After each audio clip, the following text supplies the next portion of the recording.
So we have reached the point of this channel where we are doing the most requested video we have yet, and that is Bethel music and should we lead worship from Bethel music? I've been asked this question more than any other question since I've started this channel, probably because it's the most pertinent one to the church.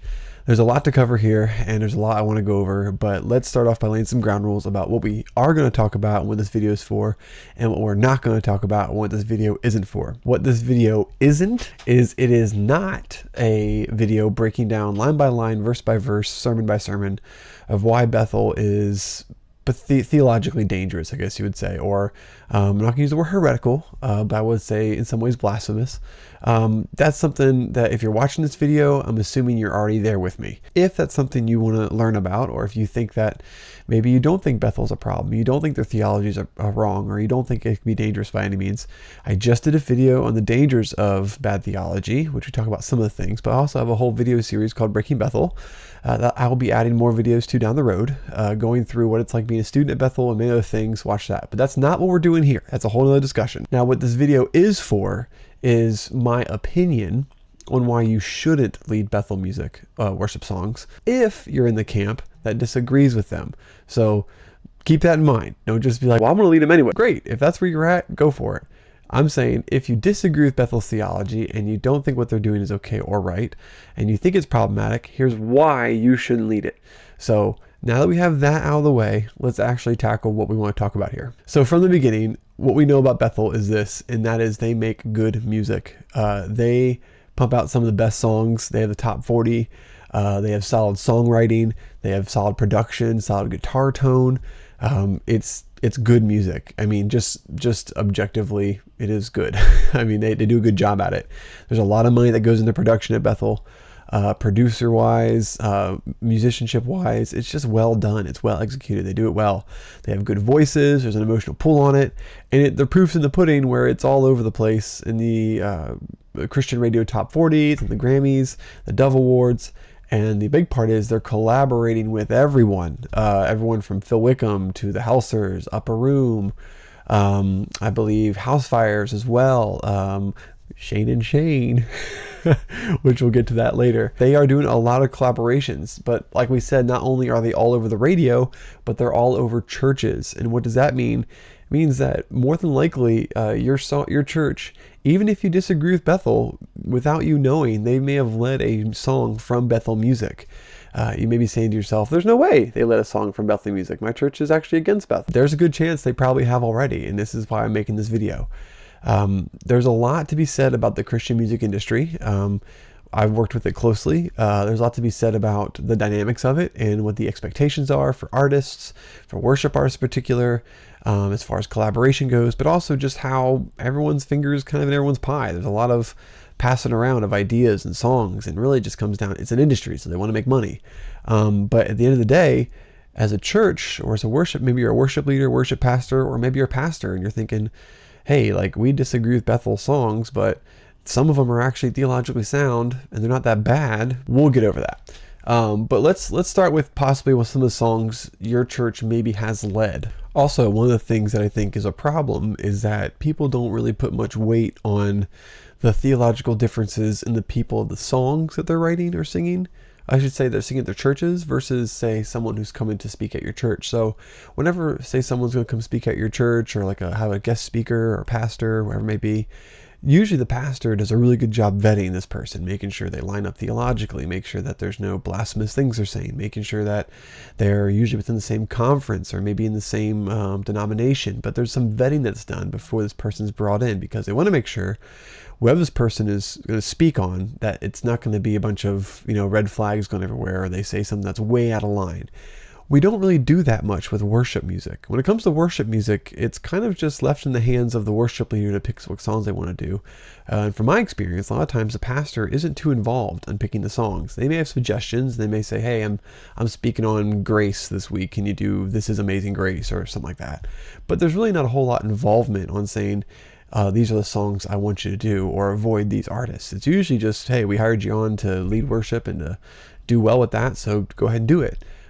There's a clip from Paul Washer. He's talking about, I'm gonna see if I can find it, where he talks about how the most theologically like foundational and strong person in your church should be your worship leader. And I didn't realize how important that was till I came out of the movement, because now that I see how strong worship music it is, and how powerful it is in a service, and how powerful it can be on the influence of your church, I absolutely agree with that statement, that we need to make sure our worship leaders are very doctrinally sound, theologically sound, and have an understanding of what they're singing, why they're singing it, and who they are singing it to. Hey, real quick, I hate to interrupt. If you haven't already, please subscribe to the channel. We have a lot of people watching our videos, but only like 30% of the people that have watched my videos are actually subscribed. If you like what I'm doing, if you like what you're seeing, just take a quick minute, hit the like button and subscribe. It's always a huge help, supports me, helps make these videos. A lot of work goes into it. I didn't think YouTubers were telling the truth about that until I started doing it myself. I'm like, wow, a lot of work goes. So hit the subscribe button, helps a lot. Thanks. In the Christian music industry, there's a lot of collaboration that happens. There's a lot of, crossing over of who's writing what, because once someone's kind of recognized as a good songwriter,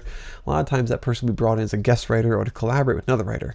So Phil Wickham is one of those people who a lot of people know as an incredible songwriter, because he is.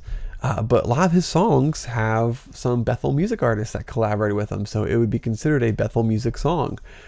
Just to name a few, Holy Forever was co-written by Brian Johnson and Jen Johnson. You have This Is Amazing Grace. That's a classic. Many people love that song, have let it. Co-written by Bethel music artist Jeremy Riddle. Battle Belongs, co-written by Brian Johnson. There's another one, Hymn of Heaven, that was co-written by Bill Johnson and Brian Johnson, with Phil Wickham. We Praise You, Brian Johnson co-wrote that with him. Egypt, Brian Johnson co-wrote that with him. God of Revival, Brian Johnson wrote that with him. And many more. And you may not realize it, but when you're singing these songs and you're participating with this in your worship at your church, you may not know this, but you're actually singing some Bethel songs. And I'm not, bringing this up to be like, haha, now you're guilty. That's not the idea here. It's a conversation we have to have that has to happen really across the board in churches when it comes to leading worship and what songs are we going to do and why we're not going to do some other songs. It's not just as a matter of, hey, like we like these songs, let's do it, or hey, we think this is a really good artist, let's do these songs. It's if we're going to make some theological stances and be as adamant as we are, because that's become a very relevant conversation, given Shane and Shane's recent announcement touring with Brian and Johnson. It's something worth talking about. So before we dive too deep into this rabbit hole of who's writing what songs and what songs your church is leading, I want to give you a little bit of my background and who I am. And just why I have my opinion and my perspective, and I don't want to say validate it, but just kind of get you an idea of where I'm coming from. So if you watched any bit of my channel, first things first, I did go to Bethel. I did all 3 years at Bethel School of Ministry, intern third year, but even before that, I've been part of the charismatic church since I was 10 years old, and actually part of worship teams just as long. I started off on the worship team playing saxophone, alto saxophone, and I listened to a lot of the Hillsong songs. They had the whole horn fanfare on there. From there, the church needed a bass player, so I learned how to play bass guitar. They needed a background vocalist, so I started singing and playing bass, and eventually started leading worship from the bass, which was a lot of fun. And then from there, I actually just started playing the acoustic as well and leading worship from the acoustic. And from there, I would also write songs. I've been writing worship songs since I was about 15. And leading worship with youth groups to full-on churches. And then as I got older and went to Bethel, I kept, leading worship in other situations, like at the youth group at Bethel or playing bass there. And then wrapping up at Bethel, my third year, I ended up interning at the actual recording studio. At the time, it was 2011, where Bethel did all the recordings. So at that point, Bethel was doing all the recordings with a studio called the Sound House in Reading. Awesome studio, great producer, Jeremy Peterson. He did Jeremy Edwardson. He did almost all of the production for Bethel and their quite first few albums. I got to participate in the pre and post production of Jesus Culture Consumed, which, if you don't know, Jesus Culture was affiliated with Bethel as well. They're the youth group band originally. Bethel Live, the original Bethel Live album. Jake Hamilton Live in Georgia, and a couple other small projects along the side. I got to be involved with all the pre and post production. I was involved with the live recordings, helping engineer, running the cables. I was in the practices. I did everything from sitting in on writing sessions. Gosh, you name it. I mean, I was part of it and I loved it. I I wouldn't trade it for anything. That was a great experience. I mean, I got to eat dinner with these guys, played Minecraft with these guys. Ian McIntosh, who's the keys player for Bethel, he actually was really into Minecraft. Before Minecraft was huge, he had the $10 copy you bought off the British website. He got me into Minecraft, and we played that during the sessions when we were in production. Just a great group of people, had lots of fun. And then after I left Bethel, left Reading, not on bad terms, but just moved on to the next stage of my life up to Washington State. I then was part of other charismatic churches that had Bethel affiliation and also brought in other Bethel artists. So I got plugged in with the Burn, which you have to know the Burn is, I don't know if he still does it, with Sean Foyt's ministry.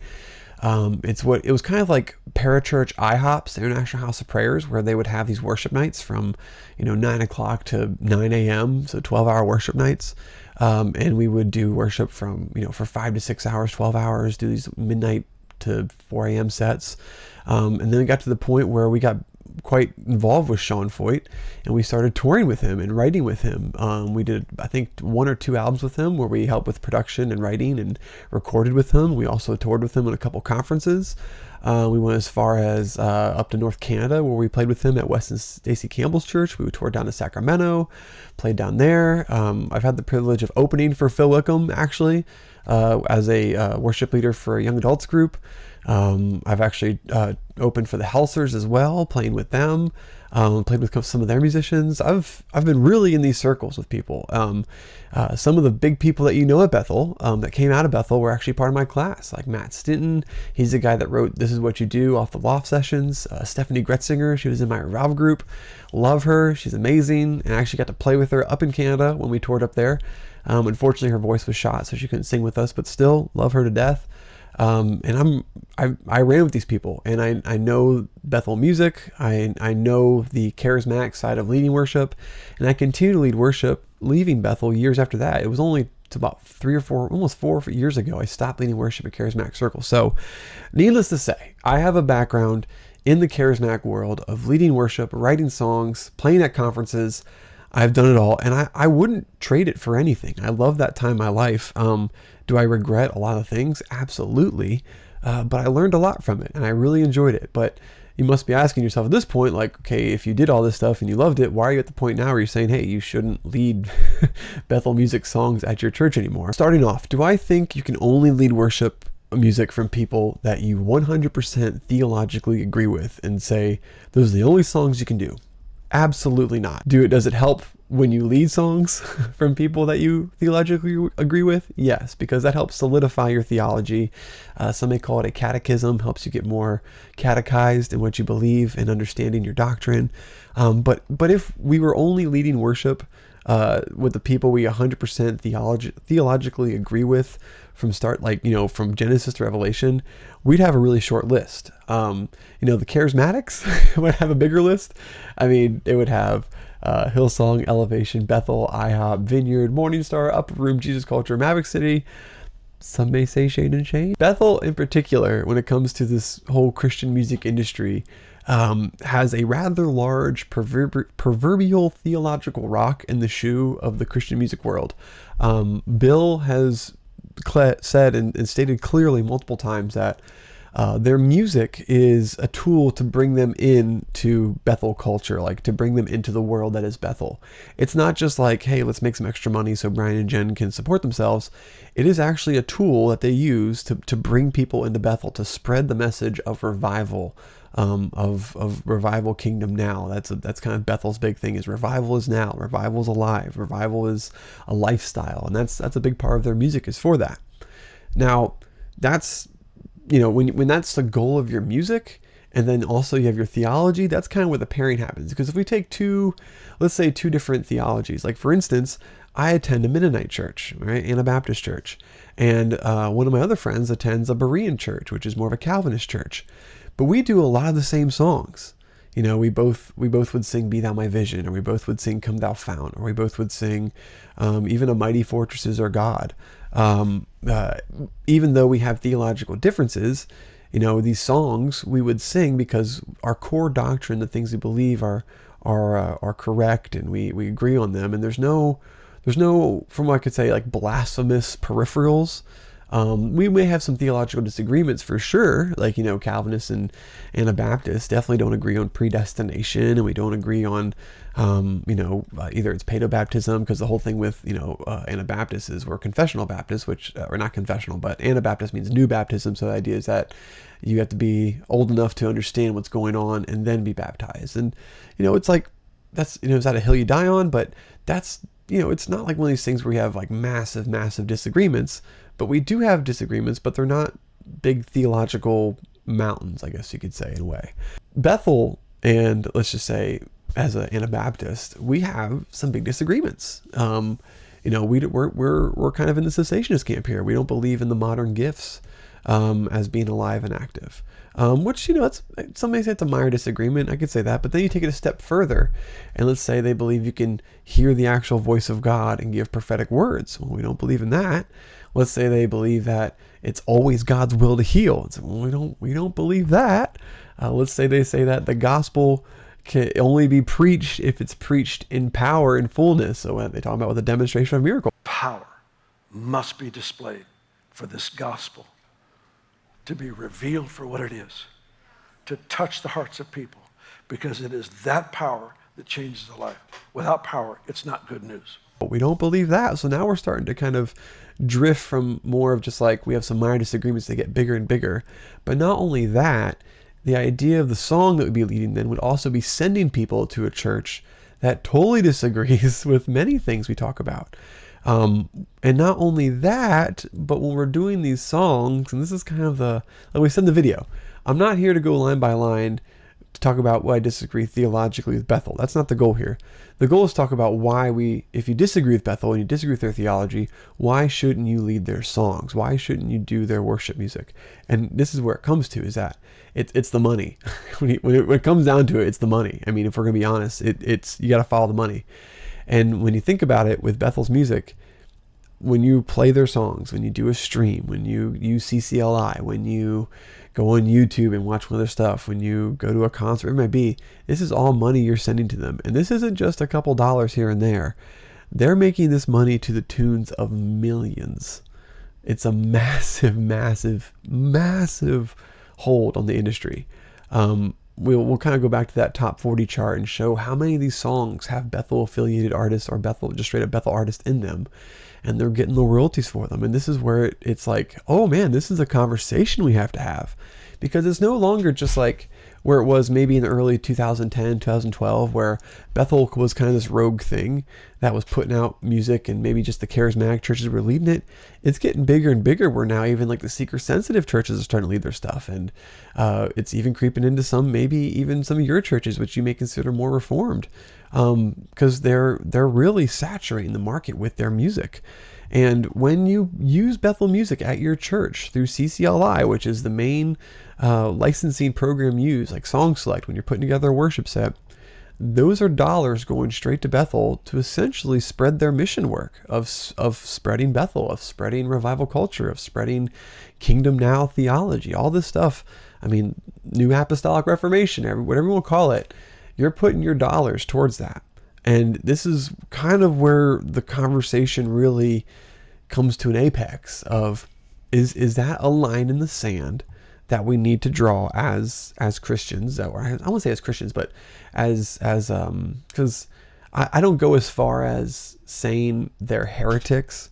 I have in the past a couple times, and I've really thought about that. And I would say that they're blasphemous, because if you look at the historical definition in Jeremy Edwardson, the YouTuber, I was getting them mixed up with Peterson and Edwardson.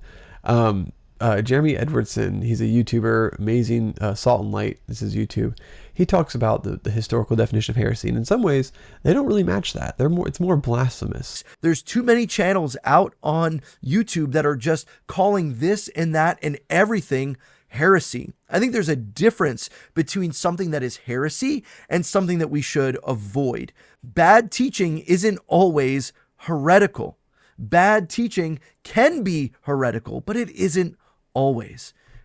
But the problem comes if we start labeling everything heresy, then we don't even know the difference anymore between what we should and shouldn't pay attention to. And instead of engaging things that we might disagree with, we shove them to the side because it's easier to label them as heresy. So, they still, if you ask most Bethel people, they'll believe in the core doctrines of saved by grace alone, through faith alone, for the glory of God alone, through Christ, in Christ alone, all that stuff. They believe that and they'll confess to that. But it's when we start getting to what they're doing in the churches and their peripheral, I guess you'd say, things where it gets blasphemous. So let's just say they're blasphemous things they're doing.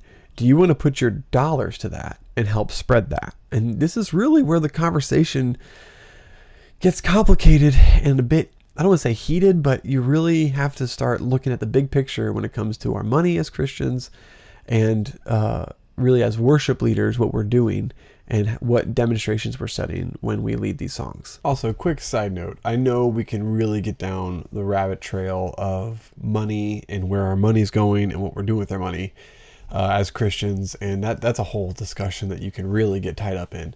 Something I was thinking about when making this video is how when we're making decisions where our money goes as far as supporting worship music versus I started thinking about, well, there's probably stocks that I have or many other people have in companies that maybe we disagree with. Let's say you invested some money in Apple, and Apple, historically was a great company to invest in. If you did that, well, you're also invested in a company that is historically very left-leaning and probably supports some things as Christians that we're not too crazy about.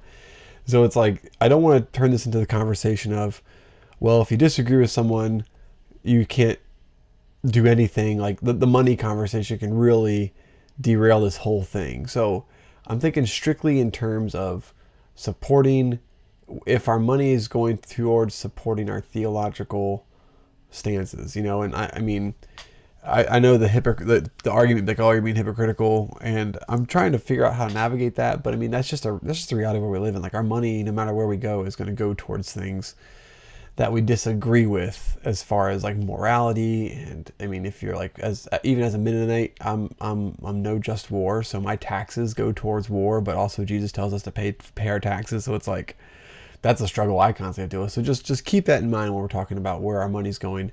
And that's why I'm not really diving too deep into that thing, but I do recognize that there's also that side of that argument. So let's talk about Shane and Shane, because this is kind of where we start talking about money. It's this is a big part of it. And so Shane and Shane, if you haven't been hiding under a rock in the Christian music world, they recently announced that they are going to be doing a tour at the Red Rocks, a show at the Red Rocks. I don't know if it's a full-on tour, but at least one concert at the Red Rocks with the likes of Phil Wickham, Brandon Lake, and Brian and Jen Johnson.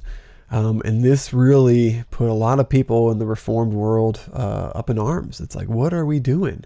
Why are we doing this? Why are we collaborating with these people? I get it, but I think what's harder for most people to realize is that this runs much deeper than just one show. And this is what I talk about, is where do you draw a line in the sand? So to stick with the Shane and Shane example, I'm not going to make a judgment call on that for a couple of reasons. Knowing the industry and being involved in it and with the behind the door stuff, there could be a lot of reasons why they're doing this that are aside from theological reasons. There could be contractual obligations from their label. There could be an expectation for revenue. There could be a collaboration contingency in their contract that says they have to tour with so many people that, for promotional reasons. There's so many legalities involved that they could have an obligation to do this legally. Just putting that out there. Not saying that's what that is, but I'm just saying that very well could be a thing. The other side of it is that Shane historically has been known to be really theologically sound. They've proven themselves to be that way in the songs they write, and what they do, and who they affiliate themselves with. They've always been pretty solid. And so that's why when they came out doing this, people were kind of really shook by the whole thing of what are they doing? How could they even collaborate with these people?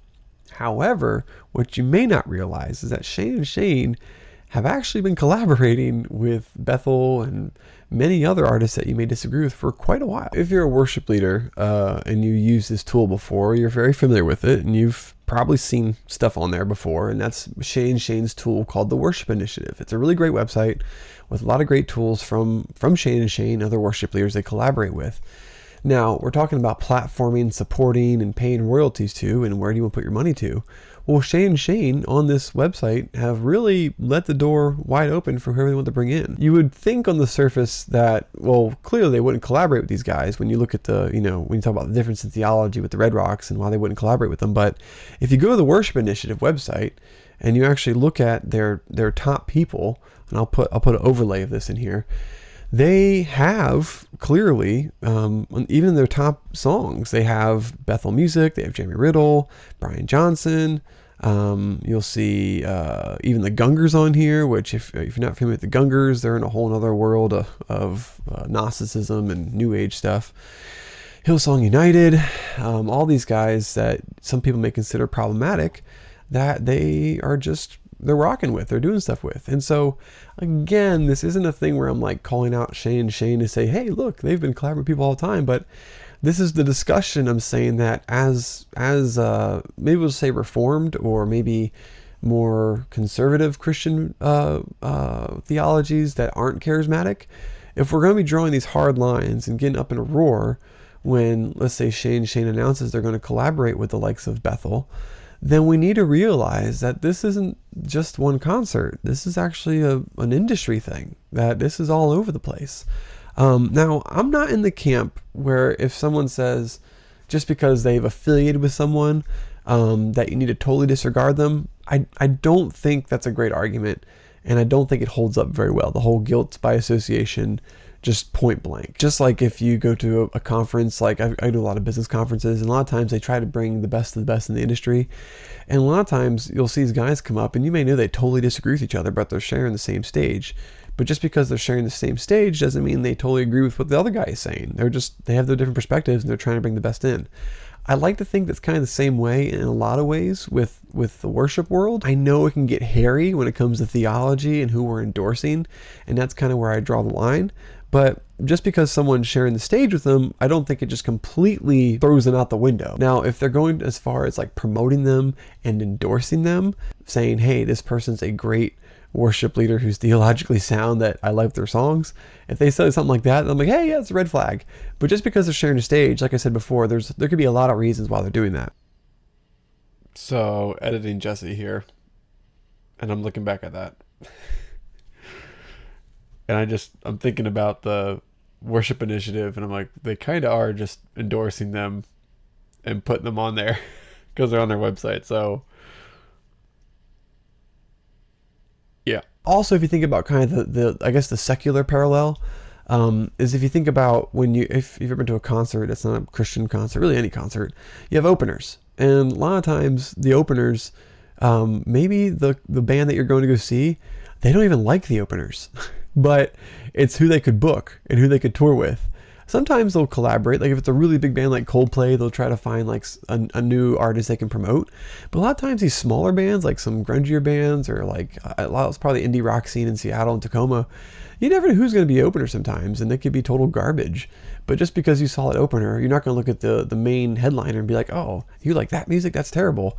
No, you're just there to see the headliner. I would say put that parallel in worship music, at least when it comes to performances, you could say, or worship. I don't know, worship nights. It's such a weird thing once you start adding the church into it. It gets a little hairy, But I do think you can draw the line when it comes to worship. Now, there's also something I've taken into consideration, though, when we talk about the guilt by association or affiliation, is we think about the Grammys that happened, and when we had that whole Sam Smith performance, and it was basically the whole Sam Smith and the satanic outfit, and it was just crazy. We don't need to rehash all that, but we know that many Christian artists were there. That Maverick City Music was there, Brian and Jen Johnson were there. They were all over their Instagram that they were there, and they, even when Maverick City got their award, they didn't really say anything about the performance, or disregard it, or even speak out against it. They just kind of took their trophy and ran with it.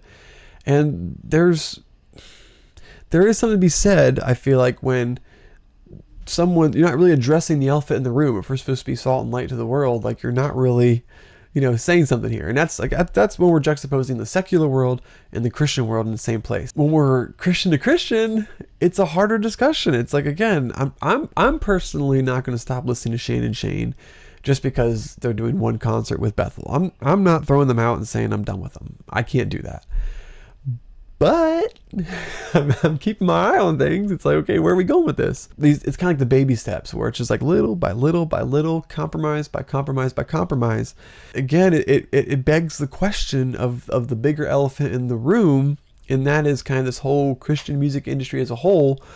As worship leaders and as leaders of churches, where are we going to draw a line in the sand of songs we affiliate, approve, and endorse as a church when we lead them, and then we say, hey, this is the song our church is going to do? Because the crazy thing is, like, the actual historical church, a lot of times the songs that were written were used to help kind of get their head around theology, to help reiterate theology. Like hymns were used to help remind us of what good theology was. Like they were tools to help give us a better, almost like nursery rhymes and jingles to help you remind stuff. Like that's kind of what the hymns were used for. And if we carry on that thought to today and we're bringing in these songs, it's like, where do we draw that line? There's a lot of songs that Bethel has that you may even say are theologically sound. And I would agree. There are actually a lot of songs from Bethel that at face value, like This Is Amazing Grace, for instance, or I love the song Jesus We Love You by Paul McClure. He's the head of Worship U. I adore that song. I think it's beautiful. And for the most part, I'm pretty sure it's pretty theologically sound. I mean, it may be a little me-centered in some ways, but there's not really anything blasphemous or heretical in there. Same with This Is Amazing Grace. It's a pretty solid song. But then again, with Bethel and affiliation with Bethel, it's like, is you leading that song now endorsing or giving the thumbs up to Bethel? Because it's like, as a parent, when you're a parent to a kid and you're telling them, hey, don't eat candy, it's bad for you. And then you're eating the candy. They're just like, what are you doing? You just said it's bad for me. Why are you eating it? Well, it's bad for you. I can tolerate it. It's that kind of situation where it's like, are we setting the example? Is it a rules for thee but not for me situation? Like, what's going on? And this is where we have kind of get in a situation when it comes to, Phil Wickham, Shane, all these artists when they're collaborating. Where do we draw the line, and how do we address that? Like we said, like, why is Phil Wickham the elephant in the room? I use Phil Wickham as an example just because he has the most collaboration. People are up in arms with the whole thing with Shane and what they've done. And if you're mad with Shane sharing a platform with Bethel, they, first of all, like I said before, they've been doing it on the Worship Initiative website, their website. They've been sharing that platform with Bethel and Elevation and Brandon Lake and Maverick City. Like they have all these people on there. So if you're upset about the concert, they're making money off of it as well. So you gotta wrestle with that. Also with the Phil Wickham is that he has collaborated multiple times with Bethel. Many songs. At that point, you have to figure out, okay, where do we draw this line? Like, do we just cut off every time someone even collaborates with Bethel in any way? Any Bethel artist, do we cut off completely? And my wife put together a really good analogy for this. Well, maybe she didn't put together, but she told me about it. And she talks about, the argument I hear the most from any worship leader or pastor when it comes to doing Bethel songs is, well, if the song is theologically sound, and if that's good, then I feel like it's okay to do. Like, even if I disagree with Bethel's theology as a whole, I still think the song is really good. And that's kind of and I get the argument, but the analogy I heard my wife tell me was that, just because the water is clean in the toilet, like when you flush the toilet, it's clean water. It's like fresh water that comes in. You're still not going to drink out of the toilet because you know what goes on there. I know it seems a little graphic on the visual, but hear me out on this. Like, the water's clean. It's good. It's good water. It's good theologically sound song, right? But you know what's going on where the water's at. Like, I know that I'm not going to drink out of the toilet because I know what business happens in the toilet. We'll stay away from that. I know the song is theologically sound, airtight, but what's going on where it comes from? What's going on where that song is made?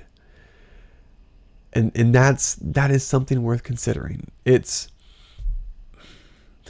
Again, I'm not here to debate all the theology of Bethel. There's plenty of videos on that, but just to throw a couple things out there, like with the history of the grave soaking, the manifestations, the distortion of the gospel they've had a little bit when it talks about preaching with the full gospel.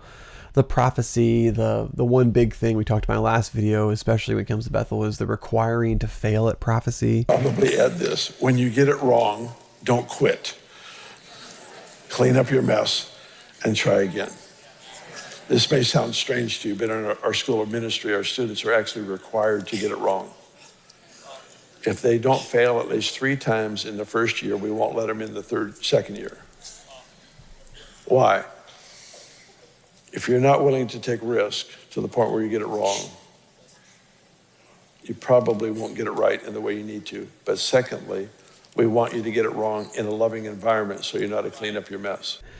Which essentially is requiring sin to get better at prophecy, which the parallel I make in that, when, for those of you who don't know, Bethel essentially says, Bill came out and said, for our students at the School of Ministry, and I was there and I can confirm this because he said it himself, there's nothing to confirm really, that they require their students to fail at prophecy so they learn how to clean up their mess. So they want you to get prophecy wrong. And when you do a false prophecy, you're using the Lord's name in vain. You're assigning a promise. You're saying the Lord has said something, that the Lord is declaring something, or is saying words over something that he didn't say. And that's a sin when you use the Lord's name in vain. So they're literally requiring sin. Like, the parallel I've used in my past videos is that it's like, practicing adultery to become a better husband. It's like, it doesn't make sense. Or lying to learn how to tell the truth. It's like, no, it's just, you just don't lie in the first place. You don't commit adultery in the first place, and you don't tell false prophecy in the first place. Like that's what we don't do. And so even though you can look at these songs, you have to realize that a lot of them are co-written by a man who is the son of the head pastor, who is like the epicenter of a lot of this theological kind of rupture that's happening across the church internationally. And even some of the songs are written by that very guy. Like Bill Johnson's got some credits in a lot of the songwritings. And so it's like, I think we need to draw a line here. Like at some point you gotta say, listen, we're not going to do these songs. And here's why. Because if we think about what would it say on the other end? Like we can be passive about it. Like the one approach is to be passive and say, we'll do these songs. We're not really talk about it. The song's theologically sound, and we'll just leave it at that. And you don't really say anything about it. You just kind of leave it. You don't talk about the song. You don't talk about where it came from, and you do it there. And nothing really happens. You enjoy the incredibly well-written song, the good production, the MIDI track support that comes with it, all that stuff, all the good things, the tutorials on the worship initiative from Shane and Shane, all that stuff, you enjoy it. But you're giving money to them, even though you have a hard theological disagreement with them in a lot of ways. The other side of it is, if as a church, we start standing up to these things and we say, listen, there's some problems here. And we have to draw a line in the sand and say, we're not going to support this. And I think, especially if the songwriters that we really respect and we look up to as theologically sound and as pillars of holding on to good theology of, I'll just say Reformed theology as an example, and we're holding on to that, and we're not, diving into all the, I say, blasphemous practices that Bethel goes into, like the encouraging people to fail at prophecy. If let's say if Shane and Shane were to do that, or better yet, Phil Wickham, someone who's all over the top 40, who has made millions in the industry, like he doesn't need to collaborate with them. Like he's going to be fine. But if he drew that line in the sand and said, listen, I'm not going to collaborate with you guys. I appreciate it, but here's why. Or Shane and Shane, like, I'm not going to share in stage with you guys and do a concert with you guys. And here's why. Like, I got to draw a line. Like I have a hard disagreement here. And I can't run with that. I think that would send shockwaves through the industry. Because it's an industry, so it needs to make money. Like that's the whole point of the music industry. It makes money. And if people are passing up the opportunity to make more money, to stand for something, it's really going to make a difference. Like that's actually going to hit hard. Like that's going to be something where it's like, wow, this is going to make a difference in the church, in the industry, for worship leaders. I think it's going to be something that needs to happen. But I think a lot of times, worship leaders may feel like it's not their place to do something like that because maybe they don't consider themselves theologians or authorities in theology. And And again, that's a whole other discussion, because like I said before, I've learned since leaving the charismatic church that as a worship leader, this is a very important thing. Like, you need to know this stuff. Like, this is stuff that you need to have your head around and have locked in airtight. And it can't be just something that passively caters to the first 30 minutes of the church service. You need to know who you're worshiping, how you worship them, why you're worshiping them, and really just get a solid foundation on who God is and why we worship him. Like, that needs to be like the focal point of our worship. And it can't just be this passive thing that we just, use for entertainment for the first 30 minutes. But unfortunately, I feel like that's at least someone who's led worship in churches for almost 20 years now in the charismatic world. That's not the focus. Isn't really how theologically sound is the song. Is the song, does it slap? Does it get people going? Is it good? How's the production? How's the parts? How singable is it? That's the things we focus on, and that's not really what worship should be the focus on. Finally, the last thing in regards to the whole Shane and Shane ordeal is many people are saying that because they are doing this concert with them and performing with them at the Red Rocks, that's kind of Shane and Shane putting their seal of approval on them. Now, again, I don't believe in the whole guilt by association thing to an extent. I like to see more of a pattern before I just throw someone out with that. Editor Jesse here again, and reflecting back on that, especially with the again, including the worship initiative, I think it's safe to say that with them putting them on the website and all the chord charts and devotionals and all the things that go with that, I hate to say it, I really do, but I think that would definitely qualify as them endorsing. I wouldn't use the Red Rocks as them saying they approve of them, but I think it could be like this, the last straw kind of thing of like, this now says, hey, after all said and done, they've been collaborating with them on the worship initiative on including their songs, their chord charts, promoting them, doing the tutorials. I would say they not 100% theologically give them the seal of approval, but they do approve of them. I guess that makes sense. Because a lot of times you don't even know who's going to get booked. I've had times where I've been asked to lead worship somewhere, and I don't even know who the speaker is going to be yet. I just ask, can I help fill it? Oh, they don't even tell me. It's just like, hey, you want to lead worship? I'm like, yeah, sure, I'll come lead worship. And then you find out this other guy's preaching, never heard of. It's like, that happens. That does happen, in their defense. But I don't completely disagree with that either. Like, there is some, like we talked about making a stand on things. Like, I think there's something worth saying with that as far as Shane actually making a stance on this and disagreeing with them. But again, it begs the broader discussion of where do we draw a line? Because if we're up in arms about this, why didn't we say anything about the worship initiative? Why didn't we say anything about the collaborations, the co-writing? But I will say that this doesn't look good. Like, I don't think them doing it is them 100% endorsing Bethel's theology, but it doesn't look good. So then that kind of puts us in the position where we have to ask, where does that put us? In the mix of all this, there's a real hard question that the church has to deal with. If you're in a position where you disagree with Bethel theologically, where do you draw the line? Bethel has written a lot of songs, guys, and Bethel artists are involved in a lot of songs, a lot more than you realize. A lot of the songs that are on the radio, especially in the past 10 years, you may not even realize were Bethel music songs. Like One Thing Remains. That one was done by a couple different artists. The One Thing Remains, Your Love Never Fails and Never Gives Up. That song, that was written by Brian Johnson. Like, in a spontaneous prophetic moment, he wrote that song. You have a lot of the Helser songs, I Belong to You, and I Raise a Hallelujah, and this is, like I said, this is Amazing Grace. If I go here on CCLI, one that surprised some people was The Goodness of God. I will sing of the goodness of God. That's a Jen Johnson song. All Hail King Jesus. You Can Have It All, Lord. Deep Cries Out.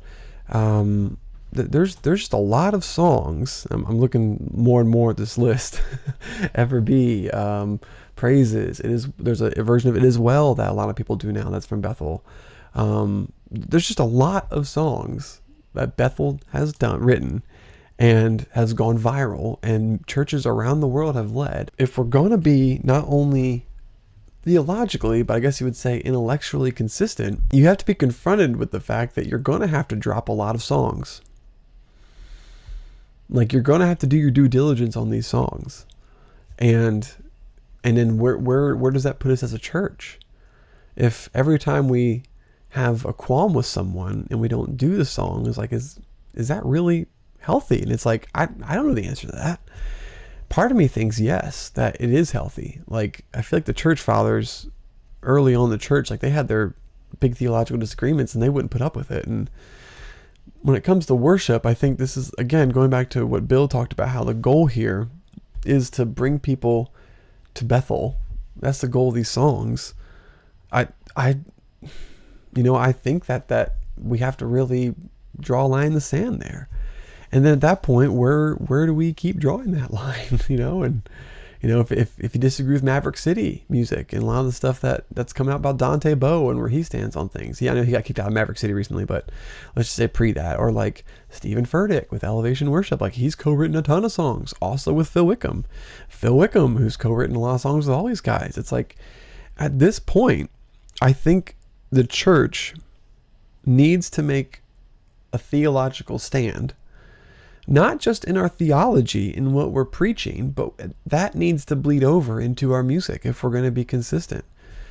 No matter how good the song is, no matter how catchy it is. And they write some pretty catchy songs, like really good songs. Like, man, there are some bangers in there. Like, I love them. Like, I used to lead them all the time. And I really enjoyed them. Like, I really, really enjoyed them. But, and when I've gone to lead worship and I've looked at the list of songs, I'm like, oh man, like this is hard to pick from because that's a Bethel song, that's a Bethel song, that's a Bethel song. And it really gives you a short list. There's some other great artists, and I'm going to put a Spotify link in below here of kind of a playlist of people that I recommend. And, that it will include Shane and Shane, sorry. But some other people like the Gettys and City of Light Music and many others that are some great songwriters and great lead worship leaders. But I do think the church is at a stance now where we've made a lot of calls. I guess you'd say kind of baseball. Like the umpire made a call, right? And you got to be consistent with that call. But then on the other part of the game, he's letting something else slide. And there's not consistency there. And that's kind of what it feels like with the church here. Is like there are some theological inconsistencies where people are saying, don't read When Heaven Invades Earth. Don't touch that book, right?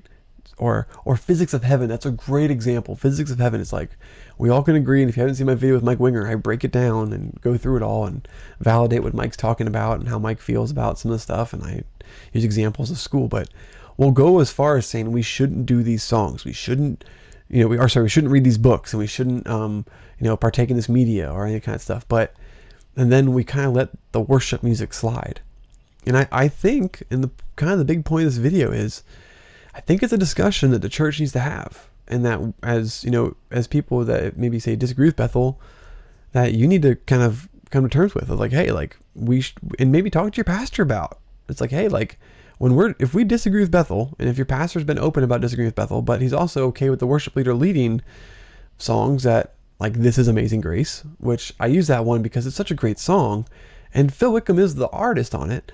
But again, two major Bethel artists, Jeremy Riddle and Brian Johnson, were the co-writers on it, and they get royalties for it. So when you do that song, you are supporting Bethel, whether you like it or not. That's just how it is, to the tunes of millions. Not every time you do it, you get $1 million, but like as a whole, as a church, when we participate in these things, that's what we're doing. And I'm not saying it's easy. I'll say that. And it feels a bit, and if you were a kid in the 90s growing up, it feels a bit like Pokemon cards.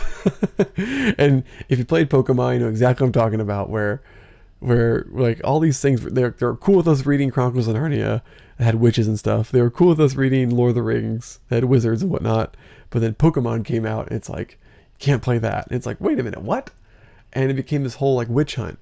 And I don't want to make this a witch hunt, because it can easily feel that way and come off that way.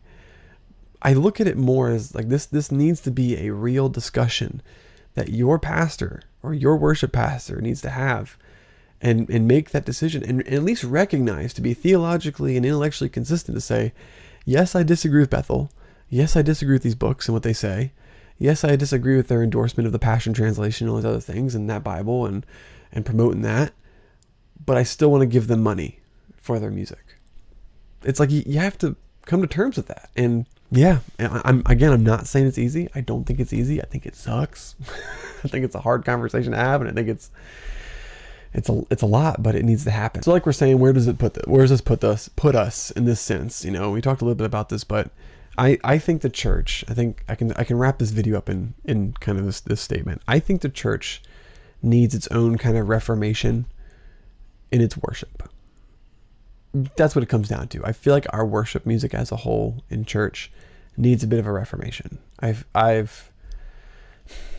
I say reformation, obviously not like because we're too Catholic, but in the sense of that we need to really reform our worship, because it's gone from really declaring who God is in such a way that also is supporting not only people that are not only the theology, but doctrinally sound teachers, to now where it's become such an industry where your theology doesn't really matter just as long as your song is good. And and that's and you can look, this is kind of something I've wanted to talk about and look back on. You can look as Bethel has progressed on their albums, from like Brian and Jen's first album with Jesus Culture and Kim Walker.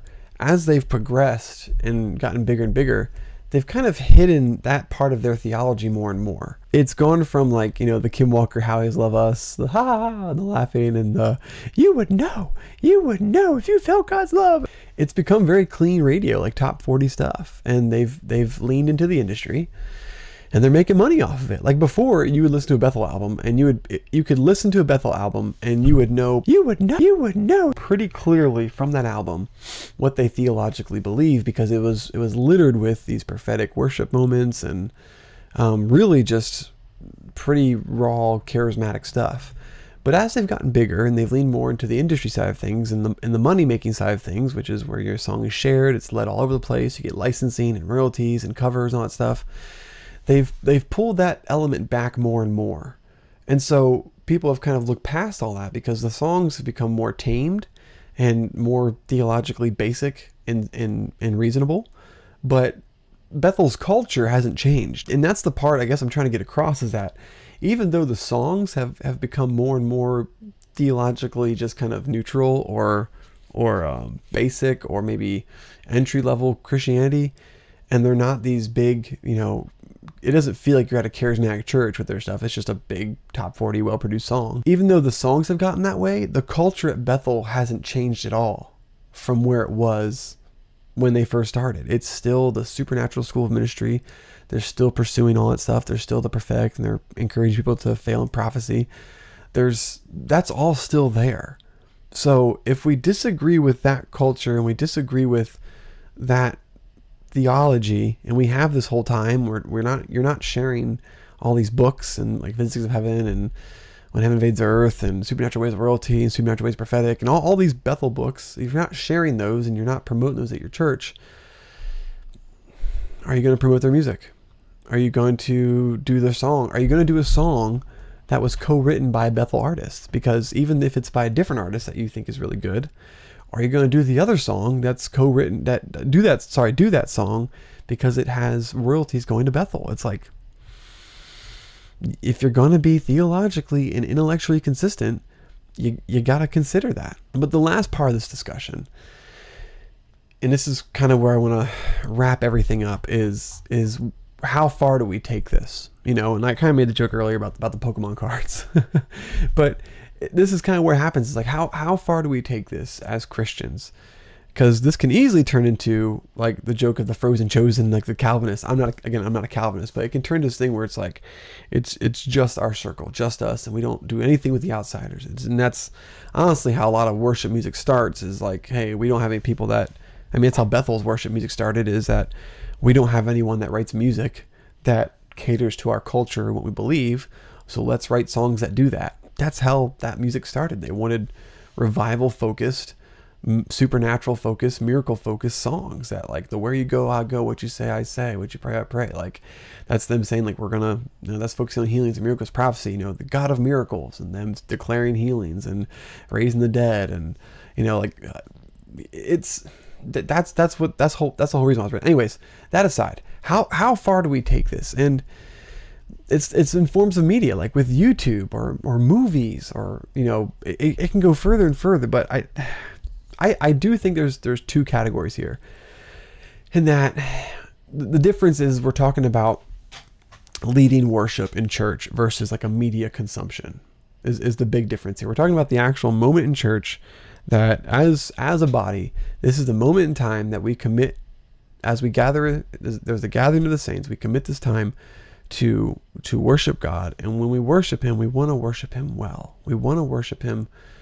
with reverence, with awe, with a good understanding of who He is, with a good understanding of who we are in relationship to Him. All these things, and that's a different category in itself versus like going to the movies, like, because then it goes as far as like essentially the only way to fulfill this standard, if you spread it across everything, is you become Amish. Like, and as a Mennonite, that's what the Amish do. Like, they just completely separate themselves from the world and they consume nothing. And I don't think that's where we have to go. But at least when it comes to our worship and our theology in the world of worship, and like in our sermons, like we can say worship in sermons, because sermons, it's a no-brainer for sermons. Like, we're not going to let someone come to our church. Like, if you're a Calvinist, you're not going to let some charismatic come to your church and basically poo-poo on the sovereignty of God and His will, and you'd be like, red flags here, guys, or saying, hey, you're amazing, you're awesome, you're great. As a Calvinist, you're like, no, I'm depraved, and I agree, like, I'm with you, man. You wouldn't let that guy come in. So again, it goes back to the worship. Like, would you not then say we shouldn't do those worship music? But let's take YouTube for example, because I think there's one person here in YouTube I think is where I think who demonstrates this better than almost anyone. Love him or hate him, because I've seen a lot of it, and you may know what I'm talking about, is Ruslan KD, or Bless God Studios. Ruslan is awesome. I love what he does, and like, I'm a subscriber and patron, and I send him super chats, like, you name it, I've done it. Love the guy. He's awesome. And here's why. And I disagree with Ruslan on a lot of stuff. Like, we disagree probably on something. He's Arminian. He's very proud of that. I think it's awesome. But we have some theological differences that, like cessation versus continuationist, and the prophetic and healing. We have some disagreements. Absolutely. But what Ruslan does, which I think is so important for the body, which is where I think a lot of people take this argument, which are like, well, if you're not going to lead their songs, then how is the body going to come together in unity? How are we going to, if we're going to say we can't do any of the worship songs, how, but you don't think they're heretics, but you think they're blasphemous. It's like, how do we fix all that? And I think it's platforms like Ruslan's that help with this, because Ruslan helps hold these conversations with differing views. He'll bring Isaiah Saldivar, who's like, I disagree with a lot of his stuff, a majority of his stuff. I think don't like him at all. But he brings him on to hear him out and at least discuss what he believes, which I think is important to hear why people believe what they believe. He has that discussion. And then he also brings Joel Weber, who's like Christian fundamentalist. And it's like, and I think Joel Weber has some extreme stuff, but I love his stuff too. So it's like, those are two very different sides of the Christian coin, but two very healthy discussions that need to happen. And I forget which political commentary said it once. I used to be really, really into politics, but I've since backed away from that just for my own mental health, really. But one political commentator said that if you think there is a bad idea, if it's moldy, he would say, how do you get rid of mold? As you put it in the sun. And I agree. And he's saying, like, you hear them out. And I think that's similar with theology in a lot of ways. Like, if we think someone has such a bad idea, there is, to an extent, where you just need to let them air out what their idea is and hear it. And then we can actually say out in the open, okay, we know what they've said, and it's not just hearsay. Like, whenever an argument, it's kind of the straw man versus Iron Man argument. And I know people, I'm gonna get some backlash on this, and that's all right. Like, this is just me. I'm kind of verbally processing here, but when you have a straw man argument, it's when you kind of attack the weakest part of someone's argument, and there's no progress made in that. It usually ends in one side that's being straw manned is frustrated because you're not really understanding them, and the person that did the straw manning just gets won over and looks like a jerk. But when there's an Iron Man argument, which I think is the much better form of discourse, is when you actually fully hear someone's argument, you know what they know, and you actually can almost recite it better to them, and you help them bolster it up. So like, for instance, if I were to sit down with an Isaiah Saldivar, I would really ask some questions. I would really lean into what he's saying. I wouldn't just say, all right, Isaiah, right off the bat, here's where you're wrong. I would say, okay, tell me why you believe this. And then I would lean into it. Okay, what scriptures do you have for that? Why do you interpret those scriptures that way? What brought you to that conclusion? I would give him the time of day to break down all of that. And then I would give my rebuttal. And I think as a church, if we don't draw lines somewhere and show where we disagree, especially when it comes to worship music, when we're saying we disagree with someone theologically, we don't really open up the door to have that conversation. We just kind of put it off to the side and just say, we like their songs, they're great, we'll lead them. We're not going to talk about how we disagree with them. Rather than proposing the opportunity to your church to say, hey, listen, here's why we don't lead their songs. And you can even have someone maybe in your church that thinks you should. Don't just say no because they're Bethel. It's like, well, talk them through. Like, why do you think so? What do you believe? Do you know they believe this? Do you know they've done this? Do you know they practice this? Like, list the things out and have the discussion, because that's really, as a church, how we're going to grow, is if we do a fair rebuttal to each other. That's also one of the reasons why I really like people like Chris Roseborough. And you may be like, why Chris Roseborough? Because Chris Roseborough knows his stuff. That guy knows. Or Jeff Durbin's also a great one. Like, when you listen to Jeff Durbin talk to Mormons, he can refute the Mormon discussion theology better than the Mormon can a lot of times, because he knows their theology, which makes what he wants to say so much more receptive.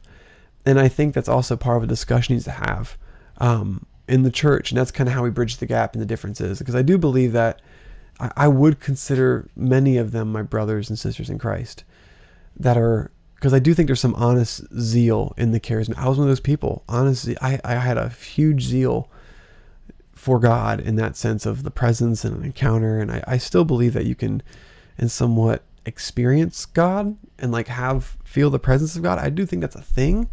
I just don't think it's to the extent where you can emulate it and formulate it to a point where they do, to the extent that the charismatic church does in so many ways. Do I think there's moments where you're in prayer or you're reading your scripture and you just feel the Holy Spirit just impress upon you, and you're just like, you're feeling the peace of God or the presence of God? Absolutely. I mean, I do. I think I can't, I'm not going to try to put on a front. Like, yeah, I think that's happened to me just the other day it happened to me. And here's the irony in it all. Today at church, we did a song by Phil Wickham, The Battle Belongs, that's co-written by Brian Johnson. So like, even in my own church that I go to, this is something that like we're struggling with. And I even had discussion, and if you're watching this, bud, I love you. And we talked about this, and it's like, yeah, it's something we're working on, and like, it's an honest discussion. And to his defense, the worship leader did this morning, he had other people bring songs up to him that they wanted to do, and he said, it's by this group, and he said we're not going to do it. And so it's like, it's hard, where do you, and again, I think every person's going to have that line in the sand they draw, and I think that's a good thing. But I do think it's a discussion that as a whole, as a church, we need to have, and we need to consider just like what that looks like in reality, and how we going to disagree in a healthy way and make a stand in a healthy way, but in the same breath leave room for a discussion so we can hopefully bridge the gap and show where the error in their ways are, and be humble enough to have that conversation. I think it's important. So in conclusion, I don't want people thinking that because I'm questioning decisions Shane made to lead worship with them, that I'm questioning their salvation. Nor do I think that anyone that leads a song from Bethel, or from a song that's written by a Bethel worship leader, or they've co-written with, I think that your salvation is questioned. And that can be how it escalates so quickly. And I don't like to go to those extremes. Like I I never like to go as far as questioning someone's salvation. Now, I will say that there have been times where I've said for myself, I think maybe some interviews, where I feel like I don't even feel like I knew the gospel. And personally, I don't feel like I was really saved up until a couple years ago, because how ignorant I was to like a healthy understanding of the gospel.